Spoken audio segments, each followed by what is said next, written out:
Hey, this is Adam Torres, and I'm here to tell you that it has never been easier to start your very own podcast.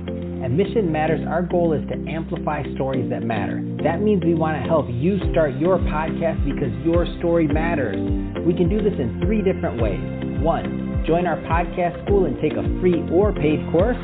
2, visit our resources page where we've already figured out what you need, such as where to host your podcast. Or 3, heck, we can even do everything for you through our podcast agency, including editing for cheaper than you can do in-house. Oh, and no contracts, service is month to month. Get started by heading over to missionmatters.com and click on Start a Podcast. All right, now let's get into the show. Hey, I'd like to welcome you to another episode of the Mission Matters Business Podcast, your source for all things business. My name is Adam Torres. You can follow me on Instagram at AskAdamTorres. Keep up with my book releases, book tour schedule, signings, all that other good stuff. Always love to connect with you there. And as always, if you'd like to apply to become a co-author of one of my upcoming books, just head on over to the website, missionmatters.com, and click on Become an Author to apply. All right, so today I have Stephen McKee on the line, and he's founder and managing member over at backporchhomes.com. Stephen, welcome to the show. Thanks for having me. I really appreciate the time.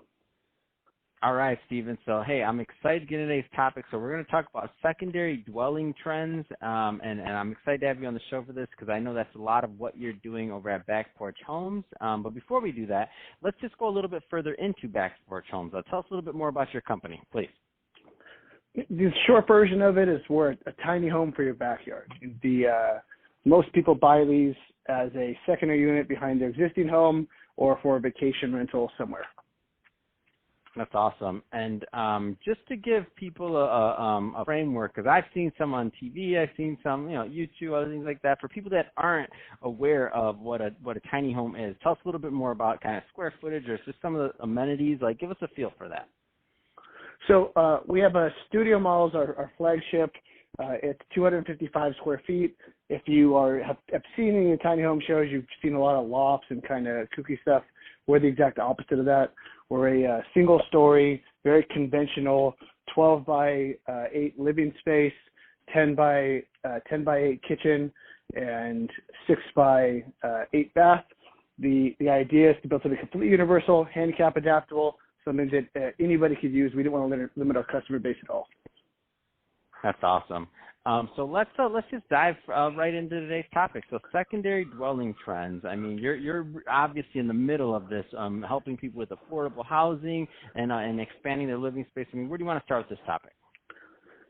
So the legal changes are probably the most important, right? The state of California, several states, but the state of California for the most part has made it really easy to build a secondary unit in your backyard. A lot of trends where either kids, are moving back to their parents' house, parents are moving their kids, or kids are moving the parents in. There's, affordable housing is obviously an issue. People are willing to put a rental in their backyard, right, to rent to somebody who otherwise couldn't have afforded a larger property. The state of California has made that exceptionally easy, and they've mandated that the cities remove any arbitrary guidelines. So within 60 days, you can get approval for a prefabbed home in any backyard that'll fit in. I mean, call it 7,000 square foot lot or larger.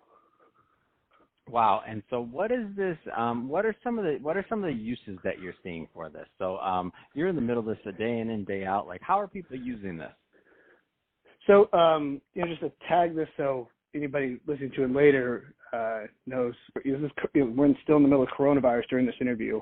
One of the things people have been calling a lot of us for is just a secondary unit for an essential worker, right? If there's police, firefighter, whatever someone's job is where they're constantly on the front lines, they're separating themselves, and they want a unit in their backyard that they can they can either isolate a family member or isolate themselves in. But I mean, prior to this, the primary use was either a person who wants to buy it, live in it in like a friend or family member's backyard, somebody they're going to rent space from, or utilities from, and they were going to take it with them because it's very mobile. You can tow it with an F-250 to their new home, and then at their new home it would become a secondary source of income. And then the other obvious, primary obvious use is either hospice or seniors in general, right? The property's made single story for a reason. If it's a hospital bed, it's got a 36-inch opening, 42-inch hallways, 32-inch bathroom door. We want to make the thing as handicap capable as possible so seniors can go through end-of-life transition, in the backyard of a family member's home, but they're not in the home, right? We were going to do an ad that essentially says, 50, do you want to be a burden on the family, or just close to your loved ones? 50 feet can make all the difference. And just that walk to the backyard gives somebody the privacy they need, and the quality unit gives them a nice place to stay. No, it makes total sense, and I get it completely, and especially with the different, depending on where you're at. So let's talk a little bit more about the geography and the areas that you serve, because just so people have a feel. So we'll ship anywhere right now, but we'll only manage the installation in Southern California. Our factory is here in Corona.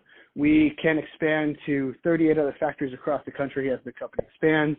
However, we're focusing our first year here in SoCal just so we can be a little more hands-on, right? As founders, we can actually show up to the property and verify the work, change systems, and then once we build a really solid system, we'll launch a franchise model nationwide.